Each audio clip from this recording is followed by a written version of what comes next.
You know that moment when the conversation was flowing, messages were coming in fast, and suddenly, silence? Hey, You send a message, no reply. just Send another. in sex Nothing. foo. Your mind starts racing. Okay? Did I say something wrong? Am I being ignored? Are they playing some kind of game? And if you're the one who stops responding, if you disappear without warning, if you let messages pile up without even opening them, Immature. people are quick to label you I am cold, not. manipulative, immature, Yes, you emotionally are. unavailable. But psychology reveals a different reality. It's almost never what it seems. Most of the time, No silence isn't cruelty, it's a signal. And the difference between the two changes absolutely everything. Stay with me, Fine. because this video will explain what's really happening in the mind of someone who stops responding, Just and why, draw when the it happens, star. you simply can't stop thinking about it. This says more about how the brain works than about who is right or wrong. Psychologists have studied this pattern for decades. John Bowlby, the father of attachment theory, described how early relationships forever shape the way the nervous system responds to connection and the loss of connection. B.F. Skinner in the lab discovered that unpredictable rewards produce the most persistent behavior of all.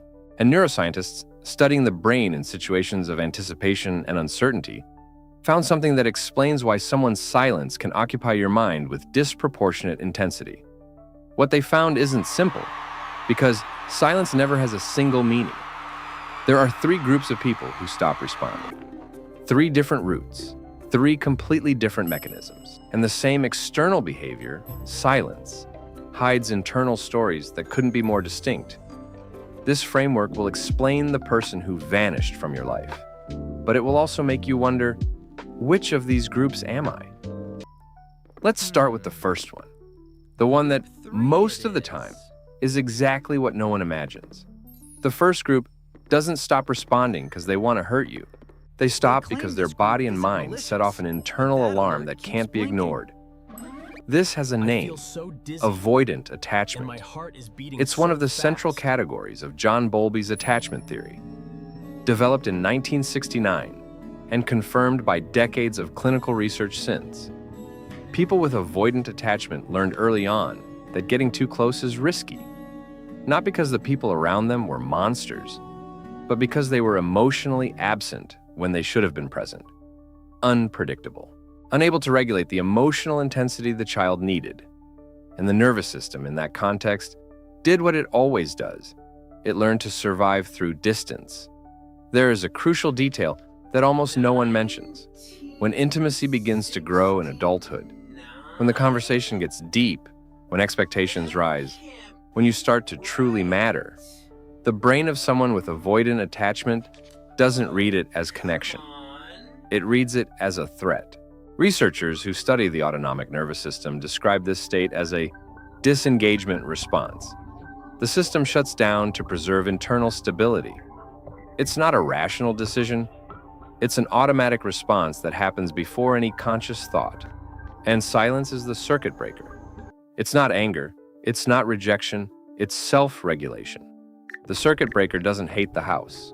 It just can't let the current flow without burning out. The person who vanished probably isn't thinking, I'm going to make this person miss me. They are feeling, in a visceral, non-rational way, I need space before I drown in this connection. You interpreted it as rejection. For them, it was survival. Wild, right? I'm not saying it doesn't hurt. It does. A lot. But understanding the root isn't an excuse. It's a diagnosis. And you can't change what you can't name.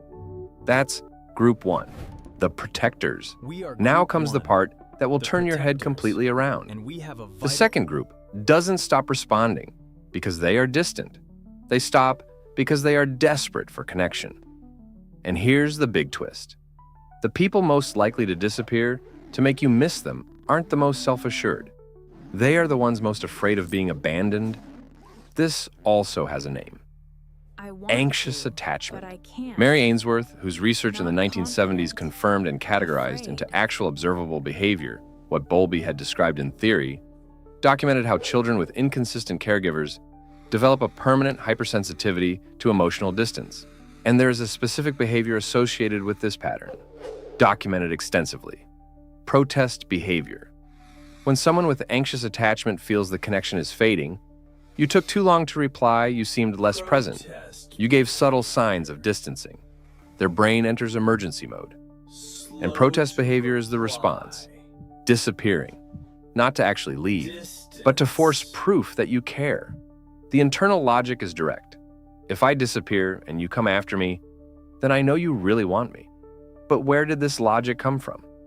Imagine a 7-year-old child. The caregiver is present at times, loving, attentive, and absent at others, for no clear reason. The child can't predict when they'll receive attention and when they'll be ignored. And they learn quickly, the only reliable way to guarantee a response is to create a crisis. Cry louder, disappear from sight. Do something that forces a reaction.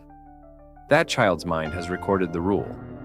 Absence produces attention. Decades later, the same pattern shows up in a WhatsApp conversation. It's not calculated manipulation. It's a survival system operating on autopilot, one that worked at some point, in a context where it made sense, and is now being applied in the wrong place, with the wrong person. You're not dealing with someone cold. You're dealing with someone wounded. This is group 2, the wounded. And then there's the third group. But here's what sets it apart from the other two. While the protectors and the wounded disappear because of a wound, this group discovered, intentionally or not, that silence works as a tool. Some people have learned that unpredictable contact creates stronger bonds than consistent contact. B.F. Skinner demonstrated this in the lab. He called it variable ratio reinforcement. It's the same principle that makes slot machines irresistible. When the reward is unpredictable, seeking behavior becomes more persistent, not less. You don't know when it's coming, so you keep trying. This is where neuroscience comes in. The brain's dopaminergic system, centered in the nucleus accumbens, fires more intensely in anticipation of an uncertain reward than in the certainty of a guaranteed one. In other words, your brain releases more dopamine waiting for a message that may or may not arrive than it does receiving a message that always comes without fail. Uncertainty doesn't weaken desire, it amplifies it. Silence creates a dopamine vacuum, and your mind fills that vacuum with obsession. Robert Cialdini documented the same phenomenon in The Principle of Scarcity. What is less available is perceived as more valuable. This applies to products. And our biology, which doesn't discriminate between contexts, applies the same principle to people. The big problem starts here. Not everyone in this group is operating consciously and deliberately. Many learned this pattern by observing relationships around them. Parents, caregivers, previous dynamics where inconsistency was normalized and somehow worked. You're not a monster for recognizing this pattern in yourself. The mechanism was learned, and what is learned can be examined. Understanding this isn't the same as endorsing it. Knowing how it works is the first step towards stopping being controlled by it, whether you're the one creating the silence or the one suffering from it. This is Group 3, the strategists. But pay close attention to this final detail. All of this is true, but it's not the full story. Because there's a huge difference, and it matters a lot, between silence that comes from needing to self-regulate and silence used as a weapon, to punish, to control, to keep someone in a permanent state of anxious seeking. There's a clear way to separate the two. The silence that comes from protection ends when the person feels safe. They pull away, breathe, stabilize themselves, and come back. The absence is temporary because the goal was regulation, not control. You give space. And on the other side of that space, connection is still possible. Silence as punishment escalates when you try to reconnect. The more you try, the deeper the silence becomes. The more you show you need them, the more the absence solidifies. Because the goal isn't to stabilize. It's to keep you in that vacuum, in a state of seeking, proving, and chasing. This silence doesn't end when the person feels good. It ends when you give in. Walls block everyone regardless of who you are or what you do. Boundaries are selective. They create space without destroying the possibility of connection. The question that separates one from the other is direct. Does this silence end when the person feels good? Or does it end when you give in? If it's the first answer, it's protection. If it's the second, it's control. And you deserve to know the difference. So now comes the honest question. For you, if you are the one who stops responding, what are you seeking with this silence? Relief or control? Do you need space to find yourself? Or are you waiting for the other person to prove something? Be honest. Only you know. And if you're on the other side, and if you're the one staring at the screen, the question is, does this person come back when they feel safe? Or do they come back when you bow down? Hold on to this truth. None of the three groups are broken. The protectors aren't cold. The wounded aren't manipulative. The strategists aren't monsters. They are people whose minds and bodies learned specific strategies in specific contexts. Strategies that made sense at some point, and that are now being applied in contexts where they no longer work. Naming the mechanism is the first move towards something different. You can't change what you can't see. You are not broken. The nervous system learned. And what it learns, it can unlearn. Let that sink in. Which of the three groups did you recognize yourself in? The protector, the wounded, or the strategist?